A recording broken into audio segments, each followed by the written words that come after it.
कशा आहात? I hope छानच असाल. तर पुन्हा अशी नवीन दिवसाची छान अशी जी सुरुवात आहे तर ती झालेली. तर इथे बघा जे आहे तर मी गेले होते आमच्या पार्किंगला. तर पार्किंगला अशा पद्धतीचा लॉन किंवा गार्डन छोटंसं म्हणायला देखील काही हरकत नाही.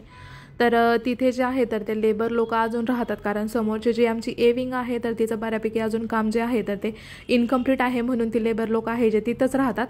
आणि तिथे जी होती जास्वंद, तर तिची अशी फुलं जी आहे तर ती मी काढून घेतलेली.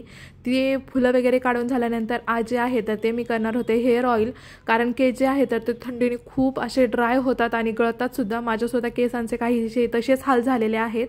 तर त्यासाठी जे आहे तर ते हेअर ऑइल करायचं होतं. तर खालून जे आहे तर ती फुलं वगैरे घेऊन आले आणि इथे जे आहे तर ते कपडे जे आहे तर ते मशीनला लावलेले. खालून येईपर्यंत जे आहे तर ती मशीन झालेली आणि आता कपडे वगैरे जे आहे तर ते सगळे वॉश करून झाल्यानंतर अशा पद्धतीने जे आहे तर ते वाळू घातले. आणि वाळून घातल्यानंतर जे आहे तर तो करायचा होता दुपारचा स्वयंपाक. तर सकाळी नाश्ता वगैरे करून मिस्टर जे आहेत तर ते ऑफिसला जातात आणि दुपारी जे आहे तर ते घरी जेवायला येतात. तर त्यामुळे जो सकाळचा ताण आहे तर तो बऱ्यापैकी कमी असतो, कारण कौस्तुभची स्कूल जी आहे तर ती पण 11 वाजता असते आणि मॉर्निंगचा जो थोडासा ताण किंवा घाई गडबड जी आहे तर ती थोडीशी कमी असते असं म्हणायला देखील काय हरकत नाही. आणि गवार जी आहे तर ती स्वच्छ अशी निवडून आणि धुवून घ्यायची आहे. तर त्यानंतर मी ते घेतलेला आहे लोखंडाचा तवा आणि त्यामध्ये ती गवार आहे ती छानपैकी घ्यायची आहे आपल्याला भाजून. आणि त्यासाठी मी इथे कापलेला आहे एक मीडियम साईजचा कांदा आणि एक मीडियम साईजचा टोमॅटो. तर ते आपल्याला तेलात छानपैकी भाजून घेऊन तुमच्या आवडीचे जेवढे मसाले आहेत तर तेवढे तुम्ही त्यामध्ये टाकायचे आहेत. आणि इथे बघा गवार जी आहे तर ती छानपैकी भाजलेली आहे. तर ती भाजलेली गवार मी आता यामध्ये टाकलेली आहे आणि आपल्याला ती फक्त वाफळून घ्यायची आहे, कारण ती बऱ्यापैकी शिजलेली आहे आपण जेव्हा ती भाजून घेतो. आणि गवार आपण भाजताना त्यामध्ये जे आहे तर ते तेल टाकायचं नाही आहे, विदाऊट तेल टाकठाची गवार आहे. तर ती आपल्याला घ्यायची आहे भाजून. तर इथे बघा स्वयंपाक चालू आहे तर त्यामुळे किचन ओटा आणि गॅस जो आहे तर तो थोडासा खराब आहे, कारण सकाळी सगळी घाई असते. एकदाच नाश्ता झाल्यानंतर हा जो स्वयंपाक आहे तर तो, कारण सगळं झाल्याशिवाय किचन ओटा जो आहे तर तो क्लिनिंग मी तरी करत नाही, कारण सारखं तेच करावं लागतं यासाठी. तर पटकन अशी जी भाजी आहे तर ती उरकून घेऊन मी 1:30 ते 2 वाजता करणार होते चपात्या. तर ते करण्याआधी मिस्टर येण्याआधी माऊ जी आहे तर ती झोपलेली होती. आणि ब्लाऊजचा जो आरी वर्क म्हणतो आपण तर तो बऱ्यापैकी मी घरीच करत असते किंवा शिकत असते. तर हे जे व्हिडिओ आहेत तर बघा कोणताही क्लास न करता अशा पद्धतीचा जो आरी वर्क आहे तो मी तरी करते. आणि आपण म्हणतो ना की एखादी गोष्ट जर ठरवली तर ती बऱ्यापैकी आपल्याला येतेच किंवा होतेच. तर कोणत्याही गोष्टीचं ज्ञान नसताना जर एखादी गोष्ट करायची म्हटली, मनात फक्त जिद्द पाहिजे, तर ती आशा किंवा ती गोष्ट पूर्ण होतेच. माझ्या बाबतीत असंच आहे, एखादी गोष्ट करायची म्हटली तर मी ती करतेच. तर तसंच काहीसं तरी माझं आहे. तरी इथे बघा ही जी साडी आहे तर ही साडी मला आत्ता मी दिवाळीसाठी घेतली होती, पण नॉर्मली तेव्हा खूप सारे मला कस्टमरचे ब्लाऊजसुद्धा होते शिवायला. तर त्यामुळे मला काही माझा आरीवर्क किंवा माझा जो ब्लाऊज आहे तर तो स्टिच किंवा शिवून झालेला नव्हता. तर त्यासाठी म्हटलं आता जरा ऑफ सीझन आहे, म्हणजेच की आता जास्त ब्लाऊज वगैरे पण नसतात. तर घरातले जे काम आहे तर ते पटकन आवरून मी अशा पद्धतीने जे आहे तर ते आरी वर्क करण्याचा ट्राय करत असते. म्हणजेच की आपलं थोडासा एक्स्ट्राचा जो वेळ काढून आपल्याला जी कला आवडते किंवा आपल्याला ज्या कलेत समाधान वाटतं तर तशी काहीशी जी कला आहे तर ती मी करत असते. तर इथे बघू शकतो तुम्ही अशा पद्धतीची ही जी डिझाईन आहे तर ही मी बॅक साईडला घेतलेली आहे ब्लाऊजच्या. तर ती तुम्हाला कशी वाटते ते मला कमेंट्समध्ये सांगायला अजिबात विसरू नका. चॅनलला नवीन असाल, चॅनलला सबस्क्राईब केलं नसेल तर चॅनलला आवर्जून सबस्क्राईब करा.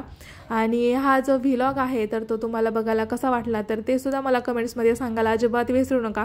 सो चला, मी तुम्हाला व्हिडिओच्या स्टार्टला सांगितलंच होतं की माझे खूप हेअर जे आहे तर ते खूप गळतात आणि कोंडा वगैरे सुद्धा खूप झालेला आहे. तर त्यासाठी छान असा आपण हेअर ऑइल करणार आहोत. तर ते सगळं झाल्यानंतर बराच वेळ जे आहे तर ती माऊ झोपलेलीच होती. तर म्हटलं पटकन आता ते उरकून झाल्यानंतर आपलं जे हेअर ऑइल आहे तर ते करून घ्यावा. तर या ठिकाणी मी कोरफडचं जे कोकोनट ऑइल येतं तर ते घेतलेलं आहे. तर या ठिकाणी तुम्ही साधं पॅराशूट कोकोनट साधंवालं येतं तर ते घेतलं तरी काय हरकत नाही.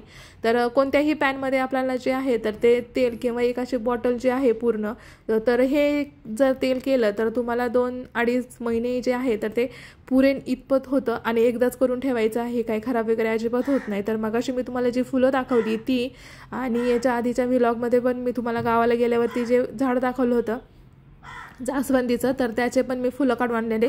तर तेल अगोदर कडकडीत गरम न करता अशा पद्धतीने त्यामध्ये जास्वंदीची फुलं टाकून मी नंतर केलेला आहे गॅस चालू. आणि त्यानंतर असं गॅसवर ठेवायचं आहे. तर तुम्ही इथं तेलाला कलर बघू शकता. जास्वंदीचे जे पुढचे जे त्याचे फुलाच्या मधला असतं तर त्याचा बऱ्यापैकी जो कलर आहे तर तो तेलाला आलेला आहे असं म्हणायला देखील काय हरकत नाही. आणि छानपैकी ते आपल्याला आता उकळून घ्यायचं आहे. तर हे तेल उकळवताना फ्लेम एकतर लो किंवा मीडियम यावरतीच ठेवायचे आहे, जास्त हाय करायचे नाही आहे. आणि हे जे आपण त्यामध्ये टाकणार आहोत तर ते जास्त जाळून किंवा काळंसुद्धा करायचं नाही आहे आपल्याला. थोडंसं मीडियम साईजपर्यंत जे आहे तर ते तेलामध्ये उकळून घ्यायचं आहे. तर यामध्ये अजून बरेचसे जे घटक आहेत तर ते आपण टाकणार आहोत. तर मी घेतलेला होता एक मीडियम साईजचा कांदा, तर तो कांदासुद्धा आपल्याला यामध्ये टाकायचा आहे. तर बघा हेअर ग्रोथ म्हणजेच की केसांचं जे ब्लड सर्क्युलेशन आहे तर ते जर चांगलं झालं तर केस गळती अजिबात होत नाही. तर ते कांद्याने खूप छान प्रकारे होतं. तर त्यामुळे आपल्याला त्यामध्ये टाकायचा आहे कांदा. आणि त्यानंतर हे जे आहे तर ही होती कढीपत्त्याची पाने आणि जास्वंदीची 1-2 पाने मी यामध्ये टाकलेली आहे. आणि त्यानंतर आपण यामध्ये आता टाकणार आहोत प्रत्येकीच्या घरात किंवा प्रत्येकीला अवेलेबल होईल असे जी सामग्री आहे तर ती आपण यामध्ये ॲड करणार आहोत. तर आता हे ॲड करेपर्यंत मी जे आहे तर तुम्ही या ठिकाणी मेथीचे दाणे किराणाच्या स्टोअरमध्ये तुम्हाला इझिली भेटून जातात. तर मी तर भिजवलेले नाही आहे, पण नॉर्मली भिजवलेले जर टाकले तर त्याचा खूप छान इफेक्ट जो आहे किंवा फरक तर तो आपल्याला पाहायला भेटतो. तर या ठिकाणी मी जे मेथीचे दाणे घेतलेले आहे तर ते एक वंजूळ आपण ज्या पद्धतीने म्हणतो तर तेवढे यामध्ये टाकलेले आहेत. तर बघा ते टाकताना तुम्ही जर भिजवून टाकले तर ते भिजवताना कोरफडाचा जो गर आहे तर त्या गरामध्ये भिजवायचे. नॉर्मली 1 दिवस भिजत ठेवले तरी त्याला दुसऱ्या दिवशी लगेच मोड येऊन जातात. तर नेक्स्ट व्लॉग जो आहे तर तो मी आपण केसांना जो हेअर पॅक लावतो तर त्याच्यावरती करणार आहे. जर तुम्हाला केसांची जी समस्या असेल, कोंडा गळणे किंवा केसात खूप सारा कोंडा होणे किंवा केस गळणे ह्या अशा ज्या गोष्टी असतील तर त्यासाठी मी नेक्स्ट वीकमध्ये नक्कीच हेअर पॅक करणार आहे. तर तो सुद्धा तुम्ही करू शकता. तर त्यासाठी सुद्धा काय लागतं ते मी व्हिडिओमध्ये सांगणार आहे. तर चॅनलला सबस्क्राईब केलं नसेल तर चला पटकन सबस्क्राईब करा. तर आता घेतलेला आहे एक कोरफड आणि कोरफड जे आहे तर ते अशा पद्धतीने आपल्याला त्याचा फक्त गर काढून घ्यायचा आहे. तर ताजं कोरफड जर नसेल तुमच्याकडे तर तुम्ही यामध्ये आपलं जे रेडीमेड ॲलोवेरा जेल जे येतं तर ते सुद्धा मिक्स करू शकता. कारण आपल्याला ते फक्त गरम करून त्यामध्ये त्यातला जो आर्क आहे तर तो फक्त काढून घ्यायचा आहे. यासाठी जर तुम्हाला जमलं नाही तर आपण ज्यावेळेस हे तेल डोक्याला मसाज करून लावणार आहोत तर त्यावेळी जरी देखील तुम्ही तेलामध्ये ॲलोवेरा जेल मिक्स केलं रेडीमेडवालं आणि लावलं तरी त्याचासुद्धा तुम्हाला खूप छान असा जो फरक आहे तर तो भेटेल. तर अशा ज्या नवनवीन टिप्स आहेत तर ते मी चॅनलवर देत असते आणि तुम्ही सबस्क्राईब केलं नसेल तर पटकन सबस्क्राईब करून घ्यायचे.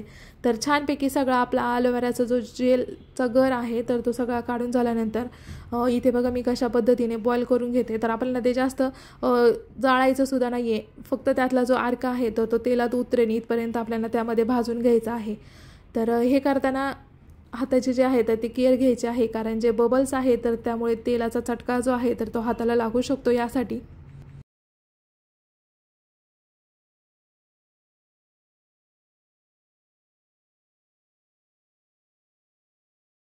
तर बघा फायनली आपलं जे तेल आहे की आपण जे हेअरसाठी केलेलं तर ते फायनली झालेलं आहे तयार. तर आपण जो आहे तर तो आता घेणार आहोत गॅस बंद करून.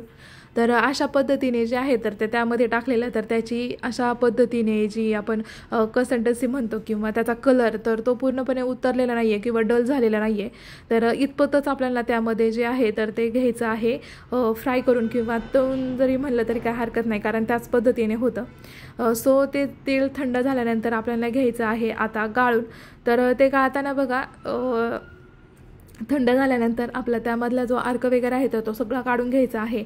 आणि हे तुम्ही त्या तेलाच्या बॉटलमध्ये स्टोअर करू शकता. ह्या तेलाचा जो कलर आहे तर तुम्ही इथं बघू शकता पूर्णपणे तो कलर जो आहे तर तो झालेला आहे चेंज. तर अशा पद्धतीने तुम्ही घरच्या घरी जे आहे तर ते मसाजसाठी किंवा हेअरसाठी छान असं तेल तयार करू शकता.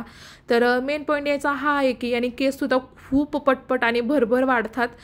खूप तुम्हाला जर लॉंग केस आवडत असतील तर त्यासाठी हे खूप छान असं हेअर ऑइल आहे, कारण माझे स्वतःचे सुद्धा खूप लांब केस आहेत.